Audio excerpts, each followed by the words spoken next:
they don't care about kids. They just don't care. And that's the rage that I feel whenever I see anything about the politicians claiming to care about the British people when they don't.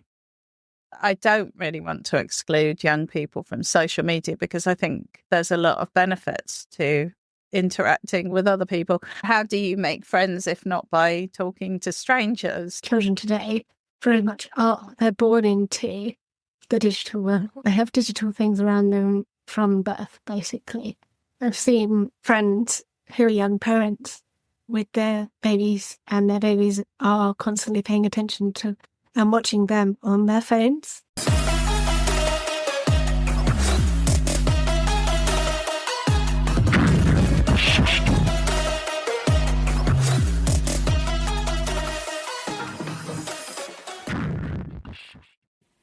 Hello and welcome back to another episode of Gaming the System, the podcast where three intersectional feminists examine gaming and games through a feminist lens. I'm your host for today. I'm Jem, and I'm here with my friends Alex and Matt. So before we get started, if you want to support us, you can subscribe to our Patreon at patreon.com/gaming the system for some exclusive content, or you can send us a one-off donation via PayPal to our email address, wearegamingthesystem@gmail.com. On the 15th of June 2026, the UK government announced that it will ban under 16s from using social media platforms such as Snapchat, TikTok, YouTube, Instagram, Facebook, and X. This is hot on the heels of Australia doing something similar back in 2024. They're planning for all of this to kick off next year, early next year. And it follows a consultation which was called Growing Up in the Online World and had 116,000 responses and 9 out of 10 parents responding backed the ban. That's the first time I've read that figure, and I find that hard to believe, actually, because I know quite a lot of parents who would back it in theory, but there's issues around the actual practicalities of it. But we'll come into that, I'm sure. So off the back of that consultation, the government is looking to enact a secondary legislation rather than having to go through a new act, which means they can run this all through quite quickly. So that's one of the things that a lot of the news coverage has talked about, is that they feel that it's being rushed through and it's not being properly thought out. And so as a result, they're reckoning it will come into force in spring 2027. They're looking at banning under 16s, restricting the ability for young people to interact with strangers and live streams. So that's going to affect 16 and 17-year-olds. And that's to avoid there being a sort of cliff edge. So to avoid it just being like, oh, you get to 16 and then it's fine. But instead you'll get to 17 and then it's fine. They've also announced that AI romantic companions, chatbots, are to be restricted to over 18s. They're looking at overnight curfews and limits on infinite scrolling for under 18s. Large platforms are going to be targeted for enforcement. So they will have multi-million-pound fines if they don't comply, which will be handled by Ofcom. And at the moment, the impact on gaming and social gaming sites is not known. They're basically avoided an outright ban. They've avoided sort of talking about it very much at all. I have an 18-year-old daughter. She has been using online communication for quite a long time, but I would say she wasn't on social media, certainly before she was 15, 16. So we were quite strict about that. She didn't have Instagram. She did have TikTok, but there were very strict rules around who she could and couldn't add. And we had rules about only adding friends that you know in real life and things on certain platforms. It was kind of a constant back and forth. And we were very hands-on with regards to that. But we're very tech savvy. So it wasn't difficult for us to do that. I mean, let me not gloss over that. It was difficult, but it wasn't technically difficult for us to manage it. So before we get into the gaming angle on this, which I do want to talk about, I just want to get your initial reactions to the idea of a social media ban, the idea of whose responsibility is it to keep kids safe in these environments, and are there any other ways that we could approach that? It's interesting, isn't it? I think at this stage, I would argue that it's still quite theoretical because I think it's politically motivated. Because Keir Starmer is trying to save his skin and fight off a leadership race. So it might not happen. We don't know. But to answer your question properly, I think in principle, I think it's a nice idea in that, you know, the internet's not a nice place a lot of the time, and it can be very addictive when I think about doom scrolling, and it can be very negative. And for some parents, it has led to some very difficult and sometimes fatal situations for the lives of their children. And of course, you can understand where they're coming from when they are pushed for this ban. There are several questions it raises, though, definitely. One I have is, how's the age checking going to be enforced? Because it's all very well and good saying, you can't go on it if you're under 16. But how often have we lied about our age to get into certain things, or, even if we're in pubs or in shops or whatever, we're trying to get alcohol or bottles and stuff. It's been done and will continue to be done by young people for many thousands of years, probably. If anyone can use a VPN, how are they going to counteract that? I've not heard the word VPN used quite so much as I have over the last few days. I think there's a whole bunch of people that are now educated in the ways of VPNs that hadn't even thought about it before, and I think that may be a big issue in itself. Yeah, I think you're right, and I think there is a concern, isn't there, about what happens to that data, because the way that they're verifying age at the moment is the kids are either having to use their passport information. Yeah. I mean, my daughter had to do that recently.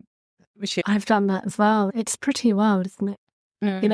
That you put it on your phone and your phone somehow magically knows that it's your passport and gets all those details out of it. It's a digital ID thing, isn't it? It's like the government's one ID thing. So a lot of people are saying this is really bad because it's just a gateway to get everyone to get digital IDs. Yeah.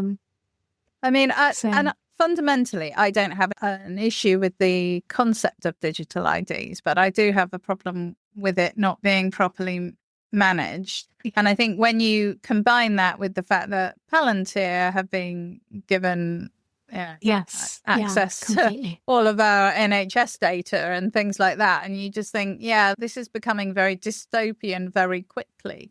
The other way that they're aging people is they get them to do a facial scan. So they send a photo. Yeah. And this is notoriously unreliable. And plenty of the kids are getting put into the wrong age groups. Roblox, that's happened.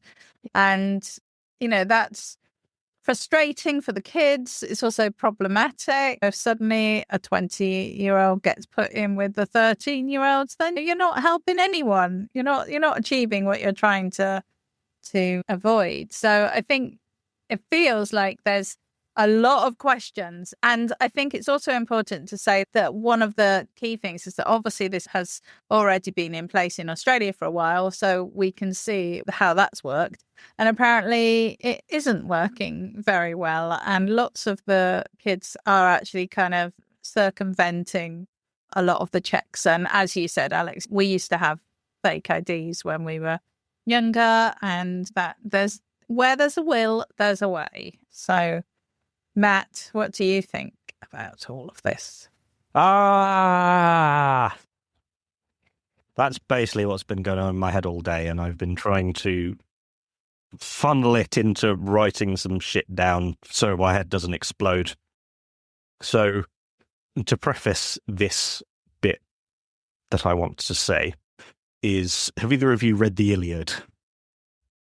I have Bits of it. attempted to translate some of it It's back in the university. Yes. It's the best book story of all time. It's fucking wild, absolutely amazing. And Achilles hates Agamemnon more than I've seen anyone hate anyone in history. It's the most poetically stunning representation of pure hatred and rage against someone who has done someone wrong. That's how I feel about Keir Starmer. That's what That was not where I thought you were going. No, but I didn't expect that either, but yeah. That's what he is to me. There's a massive, long, 8-minute speech in the Iliad when Agamemnon sends Odysseus to go and convince Achilles to stop being angry and join the Greeks again. And Achilles goes to Odysseus and says, I'm going to stop you there, and then talks for 8 minutes about how much he hates Agamemnon and how he'd never do it before. I could do that at any time about Keir Starmer. So this is a perfect opportunity for me to come in and go, oh, Keir Starmer's doing this thing. And the label on it is, Keir Starmer wants to do X to protect children from the evils of social media. But mainly it's protect children. That's the goal of this. I want to take us back in time to 2017. The Labour Party manifesto pledged to raise the minimum wage to £15. And back then, it was less than £10. So that would have been an over 50% increase in people's wages, people working minimum wage jobs. And that would have increased the wages of everyone, because that's how wage increases work. And the plan was to nationalise all the necessities of life, water, energy, always have access to good food and healthcare and places to live. All the financial burdens of life, there is an option that there will always be a safety net for everyone, so that no one would ever need to choose between heating and eating ever again. And do either of you remember the interview with the child who said, you just get used to being hungry? I don't remember it specifically, but it has haunted me. It has haunted me ever since I saw that. It was a campaign by End Hunger UK. And just this video in 2015 of a child saying, well, you just get used to being hungry, I guess, and then you think that's normal. So that was 2 years before this. And so the Labour Party manifesto, raise minimum wage, everyone can afford food, nationalising access to food and drink. So that solved. No child will ever have to say, oh, I just got used to being hungry eventually. And then 2017, Labour lost the election. 2019, Labour badly lost the election. Jeremy Corbyn leaves. And then Keir Starmer runs for the leader of the Labour Party. And he ran on going, this manifesto, I'm going to do absolutely everything in this manifesto. We're not going to lose step. We're going to do everything in this manifesto. And then the Labour Party, the people of Labour elected him. And then the first thing he did was purge everyone out of the party leadership who had supported that manifesto, proscribed countless people, including the leadership of the youth wing of the Labour Party, purged all of them, and then threw the right, fuck the manifesto, that's gone. And that's the party that he's created now. That's who he is and what he is. And so purely by, if you just say taking the minimum wage and not doing that, if he'd done everything else in the thing but hadn't raised the minimum wage, then that is part of all the damage that's been done to children and to their families, because he could have made children's lives better immediately, tangibly, increase the minimum wage. And that's the simplest thing that you can do. And because the Labour Party is now aligned with the right wing and the corporations and the billionaires, they are the ones that are the danger to children and to people in general. And because he is on their side, it doesn't matter what he says he wants to do or is trying to do. If he cared, he would have carried on with his manifesto pledges. That would have made tangible, permanent improvements to the lives of children. And so and then that's the problem with this kind of Labour Party. It's just like with America. You've got the insane conservatives and then the corrupt Democrats. The Democrats rely on the insane party being so insane that they go, right, we can't vote for them again immediately, like with Trump. And then the Democrat or Labour government is so terrible and doesn't do anything for people's lives that they immediately go back to the insane option for the next election.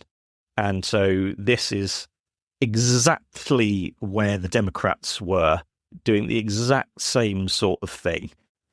And so of all the people on the planet, I hate Keir Starmer the most. Genuinely. To me, he is the fulcrum of, in the United Kingdom, he is the point where if he'd been different, we could have been in an entirely different world. But because of his decisions to be who he is, we're where we are now.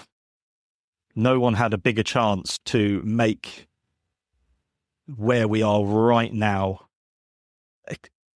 unbelievably better. And he took that from us.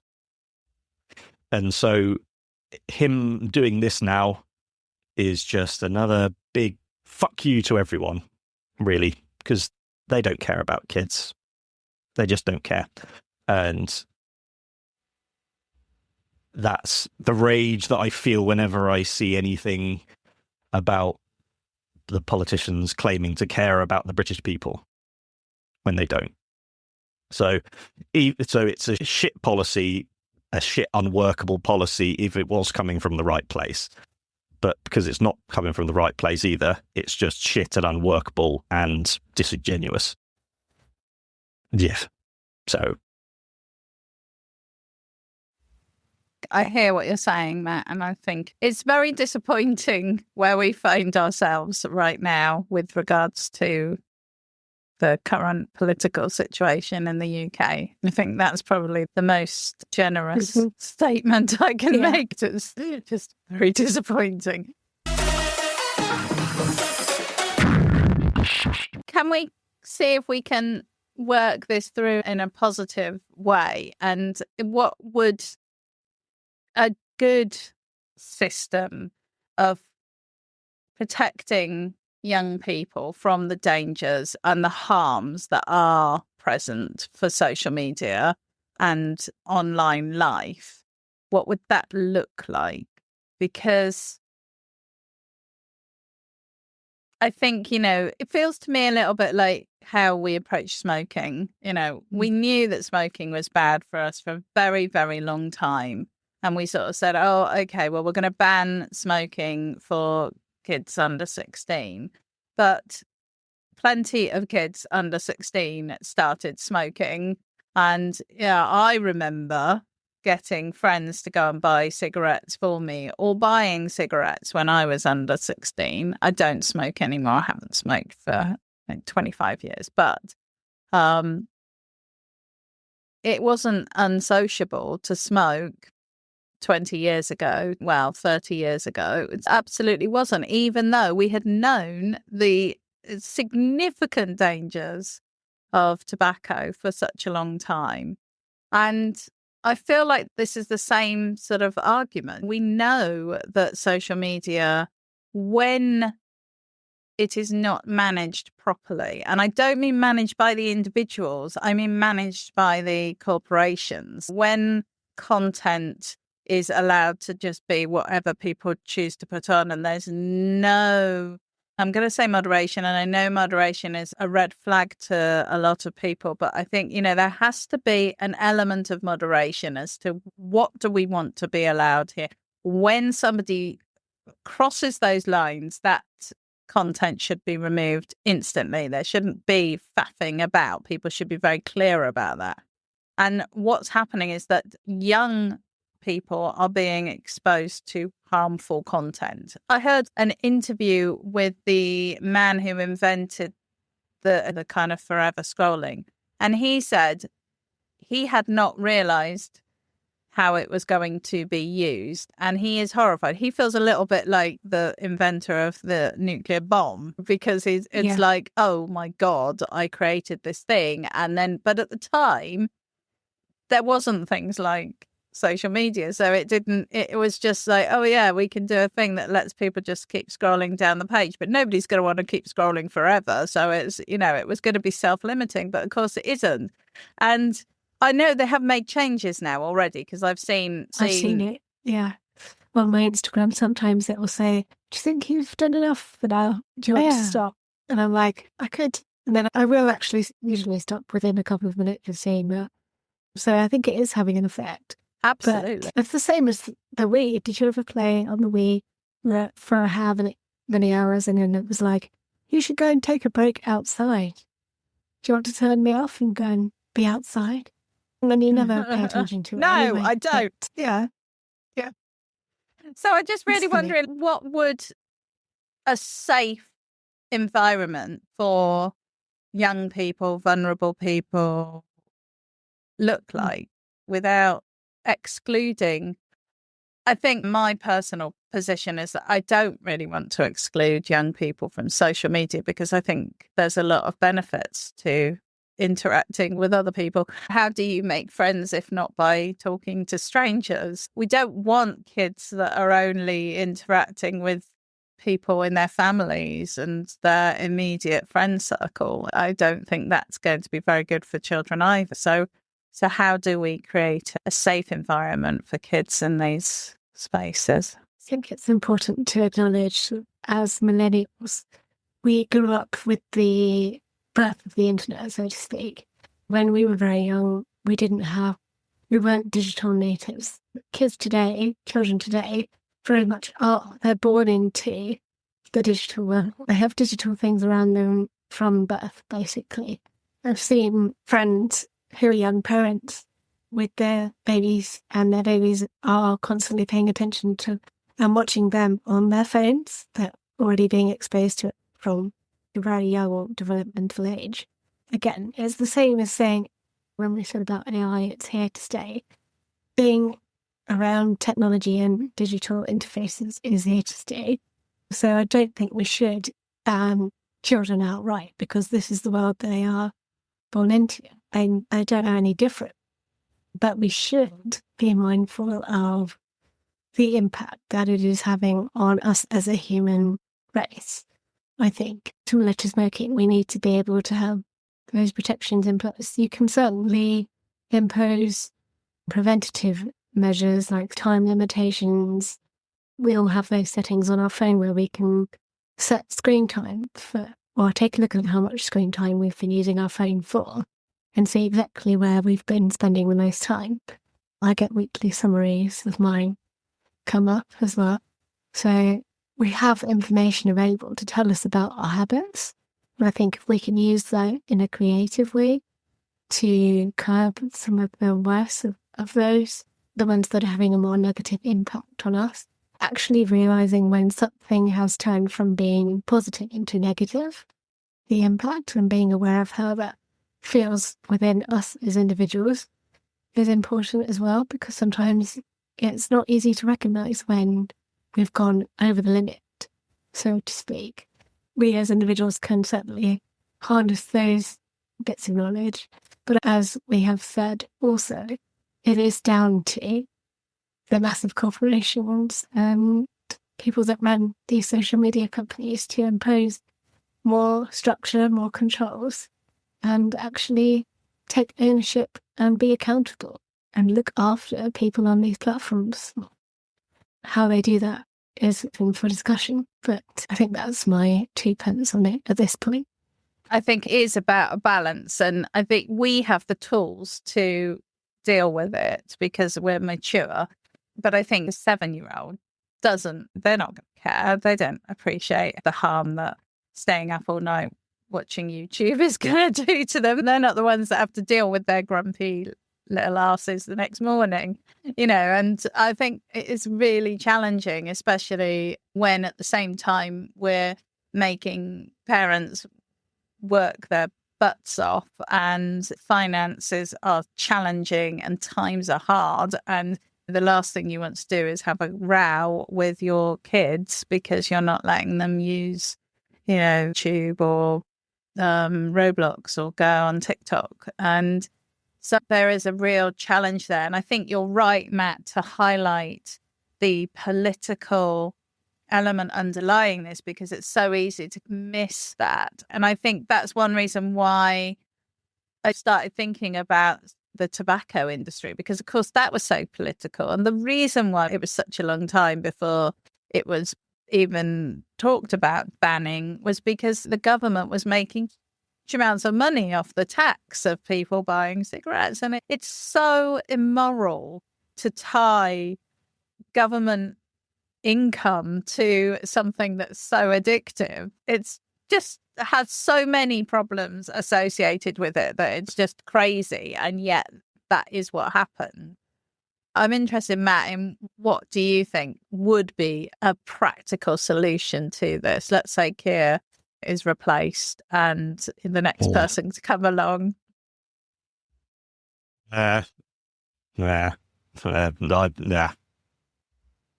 don't know what the answer is to having a safe internet. I'm sorry that this will come as a surprise. We were relying on you, Matt. We were relying on you. I know that this isn't the way, because this is perfect. Because if you say, like this conversation we're having now, you're going, we want children to have a relationship with social media and technology that they are in command of, that they have maximum agency about how they interact with these things, so that when they look at Instagram and they see the different types of, like, say, female body shapes, you go, there's a entire, like, gamut of female body shapes. These aren't the objective visions of beauty, and very rarely are these things the realities of these people's lives. It's just, so as long as you know that, you can go on there and look at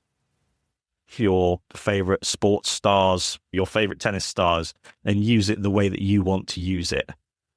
That's the digital literacy that we need to be teaching children throughout their lives. Because what this is doing is going, social media is a scary and dangerous place that can have a bad impact on people's lives. And we go, yes, I agree with that. That's true.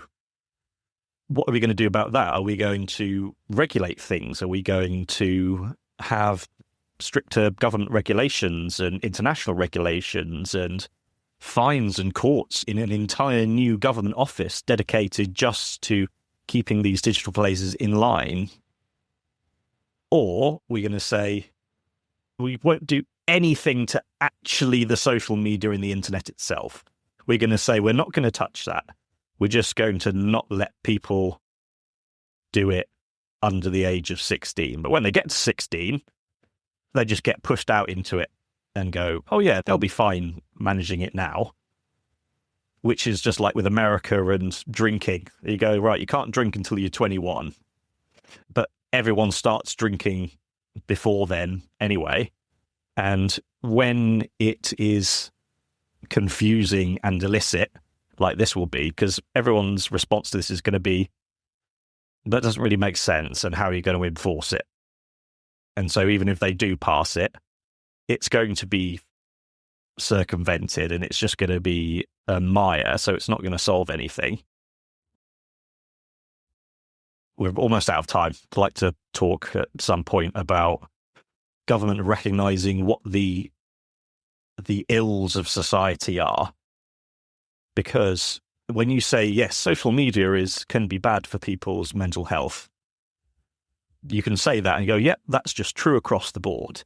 But then you have to say, right, which specific parts of it are bad? And one of those things is going to be the manosphere and the radicalization of men to hate women. That is something that is just purely bad for society and children. But in order to fix that, the Keir Starmer would have to come out and say, radicalizing men to hate women is bad. And then the entire right wing everywhere across the world would go, you can't say that. That's insane. You can't do that. And in order to fix problems, we need to decide exactly what the problem is. And unless governments are prepared to do that, then it's not gonna be fixed. No, I think that's depressingly correct, unfortunately. I wanted to get on to talk about how this might impact online gaming, because that's a really positive place. And I feel like it will trickle into that area, because online games are social spaces. But obviously, we've run out of time to do that today. I did also want to say that I did hear someone talking about research that had been done into the positive and negative influence of social media on young people.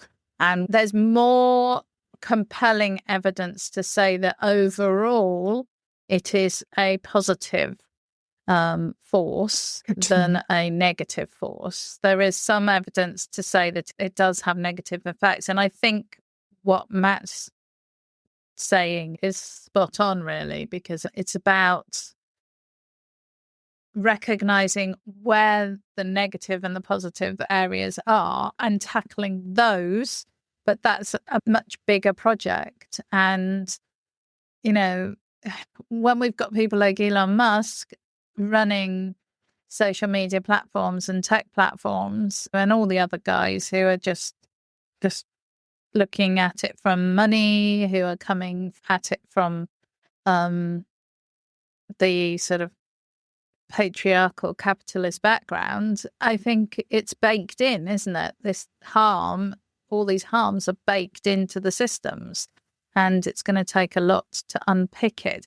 What I do hope, I just want to sort of finish on a slightly positive note, is what I do hope is that this will sharpen the conversation and sharpen the minds of the people who are working in these areas, and that over the next 6 months or so, we're going to see an increase in discussion about these issues, and that might have positive stuff might come out of that. I think you're right, Alex. I think there's definitely reason to not assume that this is going to go through, certainly not in the form that it's been announced this week. So I suppose what I'm hoping is that it's a warning shot, a shot across the bow, and that perhaps people with more sane minds and less personal gain can maybe talk about these topics and come up with a better solution than this, or better solutions. I think it's probably the right thing Did either of you have anything you wanted to add before we end Not for the today, I episode? don't think. But yeah, thank you for the discussion. It's been great. Thank you both very much. And as I said, I wanted to talk about gaming, so I think we'll probably come back and talk about that in a future episode. So if anything in this episode has got you fired up, if you've got any thoughts that you want to share, if you've got any ideas on how we protect our young people whilst not locking them into padded rooms. That sounds worse than I meant it. You know? Yes. Wrapping them up in cotton wool. Let's not do that. Let's show them how to survive in this brave new world. Then please comment, and we'd love you to like and share and follow. We're here every Thursday on your favourite podcasting platform, and you can also see our videos on YouTube, and we are also streaming quite a lot at the moment, so you might find us on Twitch, and we also share those videos on YouTube as well. So you can find us wherever you want to look for us, really. Thank you both very much, and we'll see you next time. We hope you enjoyed that episode of Gaming the System. If you want to support us, you can donate to us through our PayPal by sending it to wearegamingthesystem@gmail.com if you want to send us a one-off donation. If you want to donate to us monthly, you can subscribe to our Patreon at patreon.com/gamingthesystem. Until next time, bye-bye.